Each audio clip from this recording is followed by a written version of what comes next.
ಕೇಂದ್ರ ಪುರಸ್ಕೃತ ಯೋಜನೆಗಳ ಜಿಲ್ಲಾ ಅಭಿವೃದ್ಧಿ ಸಮನ್ವಯ ಮತ್ತು ಉಸ್ತುವಾರಿ ಸಮಿತಿ ದಿಶಾ ಸಭೆ ಸಂಸದ ಗೋವಿಂದ ಕಾರಜೋಳ ನೇತೃತ್ವದಲ್ಲಿ ಚಿತ್ರದುರ್ಗದಲ್ಲಿ ನಿನ್ನೆ ನಡೆಯಿತು. ಶಾಸಕ ಕೆಸಿ ವೀರೇಂದ್ರ, ಜಿಲ್ಲಾಧಿಕಾರಿ ಟಿ ವೆಂಕಟೇಶ್, ಜಿಲ್ಲಾ ಪಂಚಾಯತ್ ಮುಖ್ಯ ಕಾರ್ಯನಿರ್ವಹಣಾಧಿಕಾರಿ ಎಸ್ಜೆ ಸೋಮಶೇಖರ್, ಹೆಚ್ಚುವರಿ ಪೊಲೀಸ್ ವರಿಷ್ಠಾಧಿಕಾರಿ ವಿಜಯಕುಮಾರ್, ಎಂ ಸಂತೋಷ್ ಸೇರಿದಂತೆ ಮತ್ತಿತರರು ಪಾಲ್ಗೊಂಡಿದ್ದರು. ಈ ವೇಳೆ ಗೋವಿಂದ ಕಾರಜೋಳ ಜಿಲ್ಲೆಯಲ್ಲಿ ಜಲಜೀವನ್ ಮಿಷನ್ ಯೋಜನೆಯಡಿ ಕೈಗೆತ್ತಿಕೊಂಡಿರುವ ಕಾಮಗಾರಿಗಳು ಗುಣಮಟ್ಟದಿಂದ ಕೂಡಿರಬೇಕು. 2 ವರ್ಷ ಕಳೆದರೂ ಇನ್ನೂ ಕಾಮಗಾರಿಗಳು ಮುಕ್ತಾಯವಾಗಿಲ್ಲ. ಶೀಘ್ರ ಅವುಗಳನ್ನು ಪೂರ್ಣಗೊಳಿಸಲು ಆದ್ಯತೆ ನೀಡಬೇಕು ಎಂದು ಸಂಬಂಧಿಸಿದ ಅಧಿಕಾರಿಗಳಿಗೆ ಸೂಚನೆ ನೀಡಿದರು.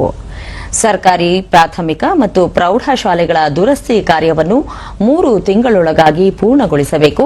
ಶಿಥಿಲಾವಸ್ಥೆಯಲ್ಲಿರುವ ಕಟ್ಟಡಗಳ ಅಭಿವೃದ್ಧಿಗೆ ಅನುದಾನ ಬಂದಿದ್ದರೂ ಅದನ್ನು ಸಮರ್ಪಕವಾಗಿ ಬಳಕೆ ಮಾಡಿಕೊಳ್ಳುತ್ತಿಲ್ಲ. ಶಾಲಾ ಕಾಲೇಜು ವಿದ್ಯಾರ್ಥಿ ನಿಲಯ, ಅಂಗನವಾಡಿ ಕಟ್ಟಡಗಳನ್ನು ಶೀಘ್ರವಾಗಿ ಪೂರ್ಣಗೊಳಿಸಬೇಕು.